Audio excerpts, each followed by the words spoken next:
Hello, I am back again with another video, and it's a bit of a change in scenery because I am on my bed. I'm about to go to bed, so yeah, just decided to film real quick here. I'm going to be doing the February wrap up for this video, and I don't know, this will be my first wrap up. I don't know if it's gonna be my last or not. I guess it depends on how the reading goes for March. But whatever. I've read a bunch of books, haven't really made separate reviews on them. I might though for like a couple. Which is why I'm just gonna do like a general thoughts video about them here. Because that is what wrap-ups are anyway. So I'm going to just get started on it. I was going to do this chronologically, but I honestly don't even really remember the order that I read them, so I'm just going to just go with the flow. So for this month, I read 7 books, which is actually pretty good for me, considering that I tend to read about a book per week. A lot of the books were pretty short, which is how I got to 7 books. I have no idea how some people can read like 10 plus books per month, honestly. Anyway, so I read 1 ebook, 1 audiobook, and the rest were physical books. They were all the physical books were from the library. So yeah, I'm just gonna get started and talk about them. First book I'll talk about and just get it out of the way. It's going to be the 5th season.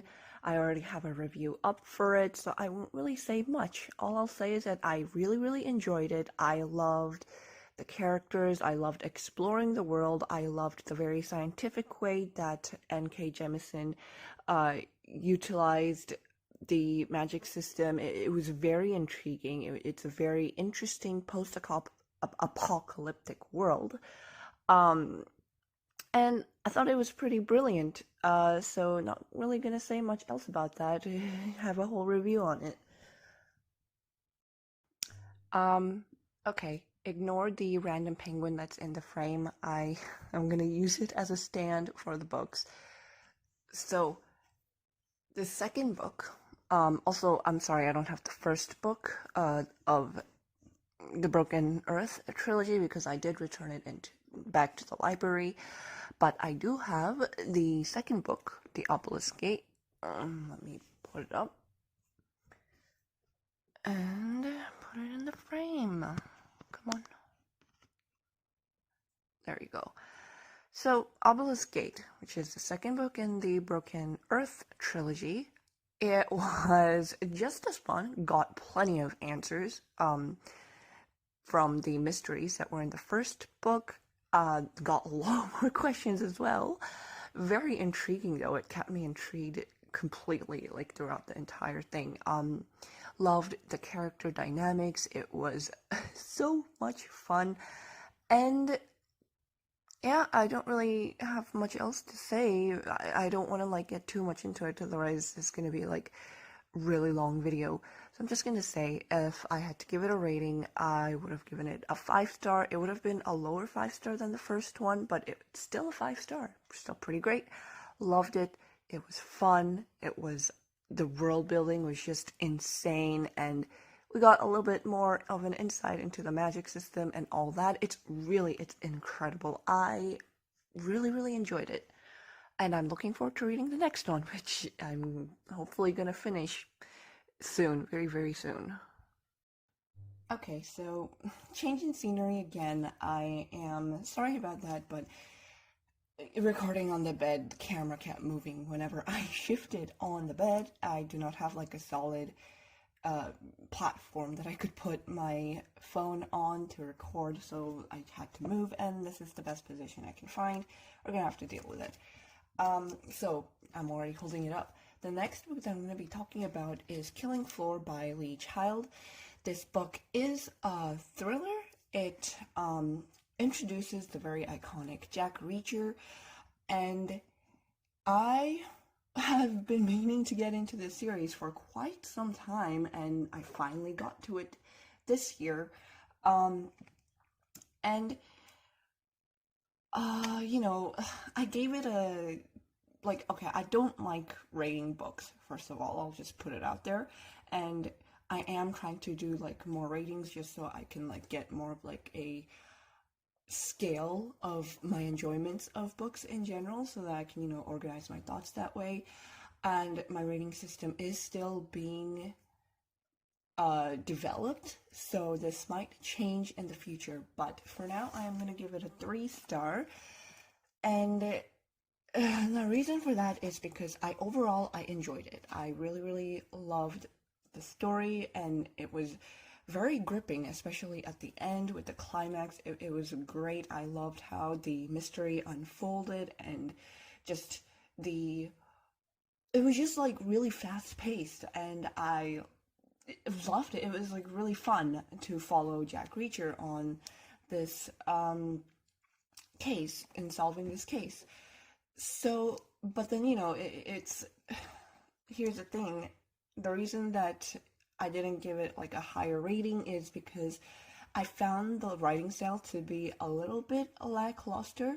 It could be because I was reading this intermittently between fantasy books, and you know, in fantasy books they tend to have more like descriptive words because it's like showing in those books is more of a necessity compared to like thrillers, because thrillers, you know, they take place in the world that we already live in, so it's very familiar, so there's no need to go into that much depth into the world.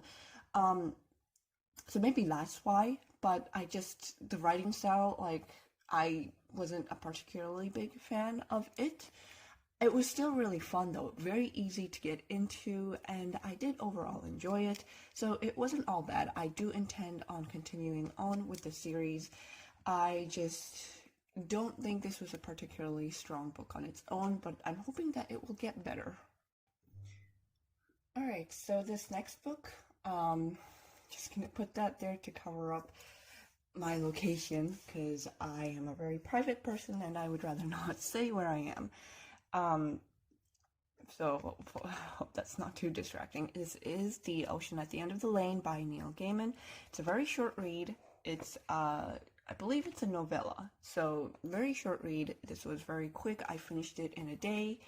And it follows a boy and his discovery of this magical world or it's almost as if like his backyard has magic, and he discovers like that there's magic in this world that we're living in. Very whimsical, and it had a very bittersweet ending. I gave this a 4-star out of 5, because there were certain aspects of it that I was a little bit uncomfortable reading, and you know, you were supposed to be like uncomfortable with it, but like yeah, so that's why I'm a little bit iffy, because I don't really know if if it's fair to rate a book lower if the author intended for you to not like a certain part of the book. So I am a little bit iffy on it, but you know, overall I enjoyed this very much. I think Neil Gaiman captured the childlike behavior very well. The boy was very relatable. This reclusive, very socially awkward kid. Totally relate to that.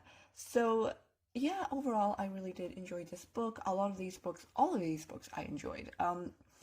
And this one, it's a very quick read, very intentional writing, and I just really enjoyed it a lot. Not much else to say. Next book I'm going to talk about is another short one. It is I Am Legend by Richard Matheson. I don't know if I'm saying that right.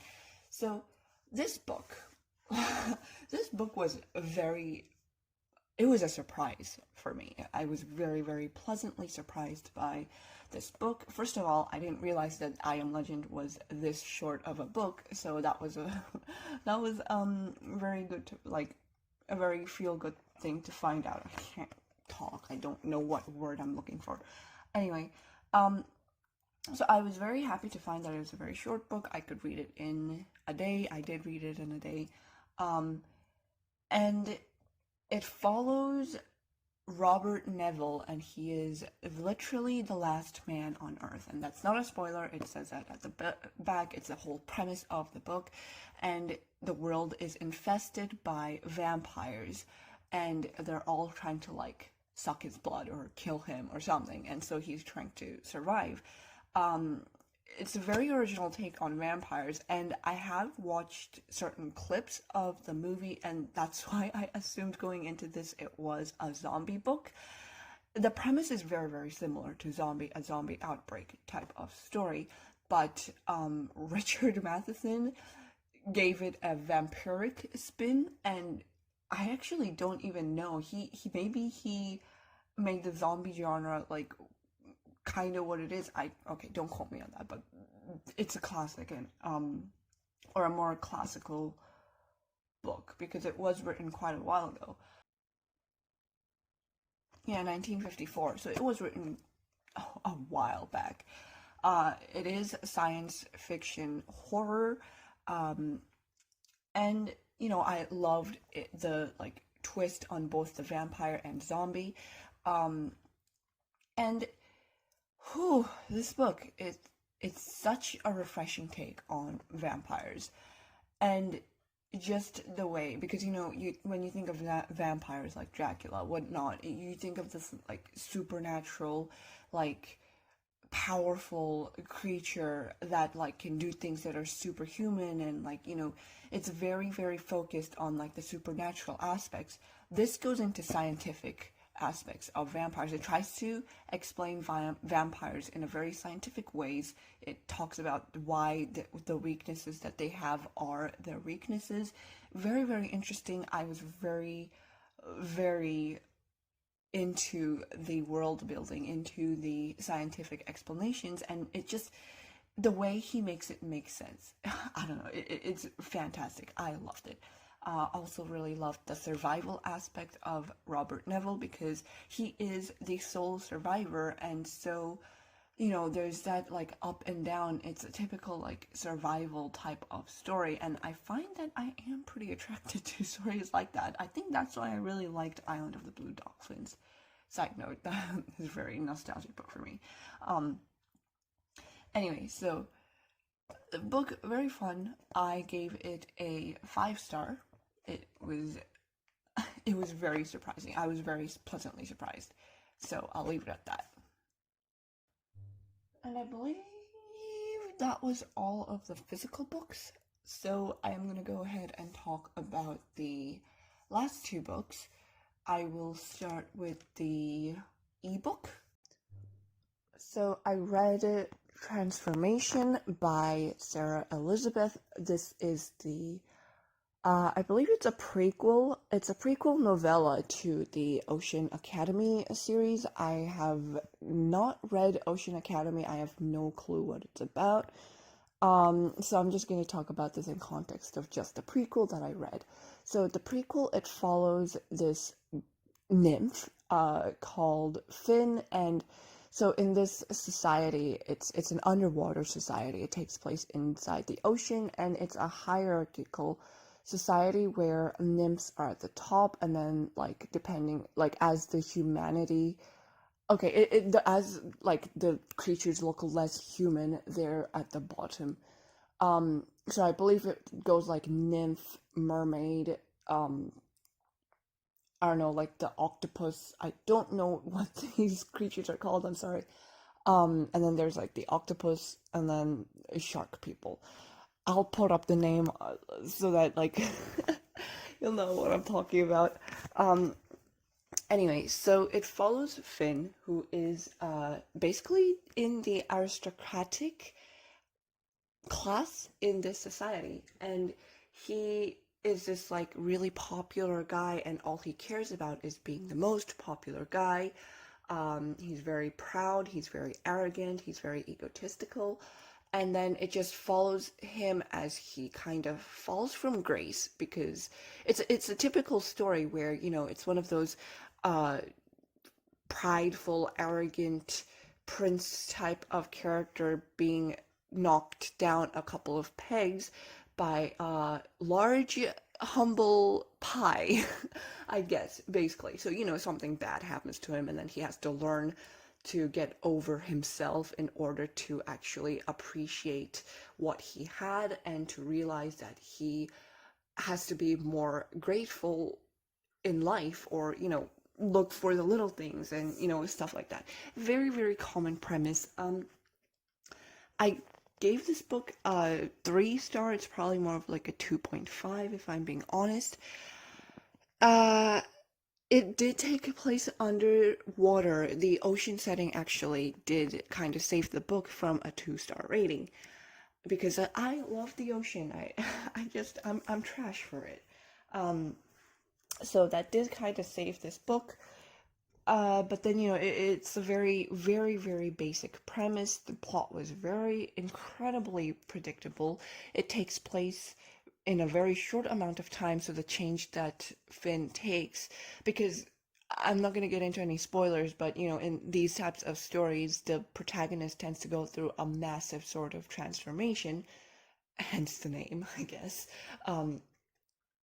But you know, given the time frame, the very short time frame, I feel like Finn's change from this arrogant, princely character to a more humble type of character was a little bit on the abrupt side for me. There wasn't as much depth, which, you know, I do kind of get because it is a novella. It was only about 100, maybe like a little over 100 pages. It was very, very short. Um, so yeah, I do get that, but yeah, it was just, I don't know, it wasn't, it was very simplistic, it was very predictable, and it was so, like, you know, I just enjoyed it for the ocean setting, if I'm being very honest. I didn't really much care for the characters or the story itself. I did want to know more about the world, but that's about it, if I'm being honest. The final book that I'm going to be talking about is the audiobook. It's called A Throne for Sisters by Morgan Rice, and it is the first book in the A Throne for Sisters series. So this book I actually initially picked up because it was free in the Android Play Store, and it featured sisters. That was the major thing that actually got me to pick up this book, because it features a pair of sisters. They're the main character, and I love sisterly dynamics in books. It's one of my favorite tropes. If you watched my book tropes I love video, you'll know that I do love a dynamic like that. And so that's what initially drew me into this book. Overall, I did like it, I guess. I gave it a 3-star out of 5. Mainly though because I did enjoy the sister dynamic, but you know, there were other aspects of it that wasn't a particularly huge fan of. I did like the world building, but I like the world, like the concept of the world. I wish the world building was a little bit, like, there was more world building to it.